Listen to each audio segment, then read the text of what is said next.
સો hi friends, કેમ છો બધા? મજામાં? સો આજે આપણે સાઉથ ઇન્ડિયન ડિશ એવી કર્ડ રાઈસ છે એ પ્રિપેર કરી છે, જે ખૂબ જ બનાવવામાં સરળ અને ખૂબ જ ઝડપથી બની જાય એવી ડિશ છે અને સ્વાદમાં પણ એટલી જ સિમ્પલ અને સોબર લાગતી હોય છે. તો આજે આપણે છે એ 5 મિનિટમાં બની જતી સાઉથ ઇન્ડિયનની ડિશ એવી કર્ડ રાઈસ છે એ પ્રિપેર કરી છે. તો તમે જોઈ શકો છો કે આ ડિશને છે આપણે પહેલેથી પણ પ્રિપેર કરી અને ફ્રીઝમાં છે એ રાખી શકીએ છીએ અને એની ટાઈમ છે તે ફ્રીઝમાંથી આપણે કાઢી અને મીલ તરીકે આપણે એક લઈ શકીએ છીએ. તો ફર્સ્ટ ઓફ ઓલ રાઈસ બનાવવા માટે આપણે ચણાની દાળ, રાઈ, માંડવીના બી, અડદની દાળ, લીલો લીમડો, મરચાંની કટકી અને કોથમરી છે, આટલા ઇન્ગ્રીડિયન્ટ્સની છે એ જરૂર પડશે. અને કર્ડ રાઈસ છે એ તમિલનાડુ અને કેરેલામાં છે એ સૌથી વધારે બનતી પોપ્યુલર ડિશ છે અને વેઇટ લોસ જર્નીમાં પણ છે એ કર્ડ રાઈસ ખૂબ જ સારું છે એ રિઝલ્ટ આપતું હોય છે. તો ફર્સ્ટ ઓફ ઓલ છે અહીં મેં 2 કપ છે એ કુકડ રાઈસ લીધેલા છે અને આ રાઈસ છે એ મેં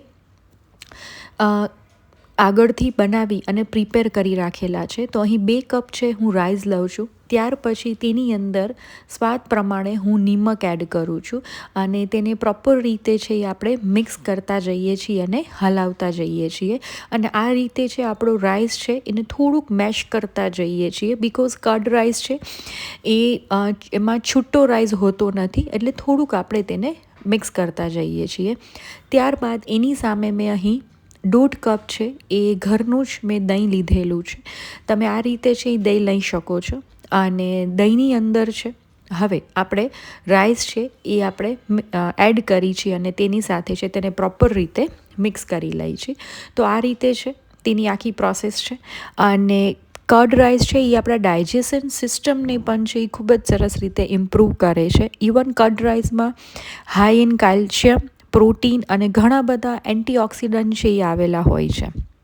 તો હવે એ જે મિક્સર છે એને આપણે સાઈડમાં રાખી દઈશું અને ગેસની ફ્લેમ ઓન કરી મેં અહીં એક નાના બાઉલમાં છે અરાઉન્ડ મોટી 4 ચમચી છે હું ઓઇલ લઉં છું અને તેલ ગરમ થાય ત્યાર પછી છે તેની અંદર હું અહીં 2 ચમચી રાઈ એડ કરું છું અને રાઈ સતરાઈ જાય ત્યાર પછી છે તેની અંદર હું 2 ચમચી ચણાની દાળ અને 1 થી 1.5 ચમચી હું અડદની દાળ છે એ એડ કરી દઉં છું અને ત્યાર પછી આને પ્રોપર રીતે છે એ આપણે હલાવી લઈએ છીએ અને દાળ આપણી કાચી જ લેવાની છે.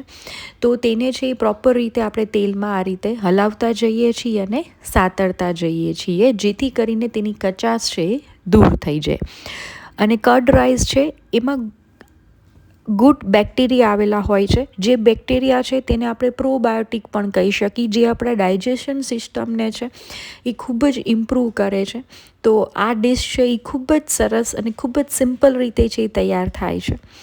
તો હવે તેની અંદર 2 ચમચી માંડવીના બી, 2 ચમચી લીલો લીમડો અને 1 મરચું, મેં મોડું મરચું લીધેલું છે, તેને આ રીતે છે તેમાં એડ કરી અને પ્રોપર રીતે છે એ આપણા વઘારને છે એ સાતડી દઈએ છીએ અને આ પ્રોસેસ છે એ આપણે મીડિયમ ફ્લેમ ઉપર કરીએ છીએ, હાઈ ફ્લેમ ઉપર કરતા નથી. તો તમે જોઈ શકો છો કે આ રીતે છે આપણે તેને મિક્સ કરતા જવાનું છે અને તેને હલાવતા જવાનું છે. આમાં બીજા એક પણ જાતના મસાલા છે એ આપણે એડ કરતા નથી અને ખૂબ જ સિમ્પલ અને સોબર રીતે છે એ આપણા કર્ડ રાઈસ છે એ થઈને પ્રિપેર થાય છે. તો ફ્રેન્ડ્સ, આ ડિશ છે તમે બનાવી અને તેને ફ્રીઝમાં પણ રાખી શકો છો અને તમારા જમવાના ટાઈમે છે તેને લઈ શકો છો. તો ખૂબ જ સરસથી આ ડિશ છે એ બનીને પ્રિપેર થતી હોય છે અને આ સ્ટેજે આપણો વઘાર છે એ રેડી છે.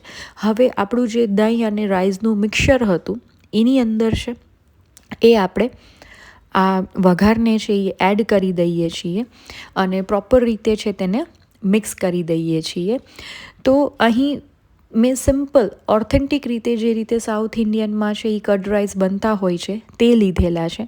તમે આની અંદર કોઈ પણ જાતનું વેરિએશન ક્રિએટ બી કરી શકો છો. ઇવન તમે મોર ફાઈબર માટે ઓટ્સ પણ લઈ શકો છો અને બીટરૂટની પ્યુરી પણ એડ કરી શકો છો અને બીટરૂટને ખમણીને બી લઈ શકો છો. કોઈ વેજીસ છે, સપોઝ કે તમે ગાજરને પણ ખમણીને લઈ શકો છો, પણ મેં સિમ્પલ અને સોબર રીતેના બેઝિક ઇન્ગ્રીડિયન્ટ્સ લીધેલા છે. હવે એક સર્વિંગ બાઉલમાં છે આપણે કર્ડ રાઈસને છે સર્વ કરી દઈએ છીએ તો ખૂબ જ સરસ અને ખૂબ જ સિમ્પલ અને ટેસ્ટી એવા આપણા કર્ડ રાઈસ છે એ રેડી ટુ સર્વ છે. તો તમે પણ ચોક્કસથી ટ્રાય કરજો કર્ડ રાઈસ, અને મારી ચેનલને સબસ્ક્રાઈબ ના કરી હોય તો ચોક્કસથી સબસ્ક્રાઈબ કરી આપજો. Thank you for watching.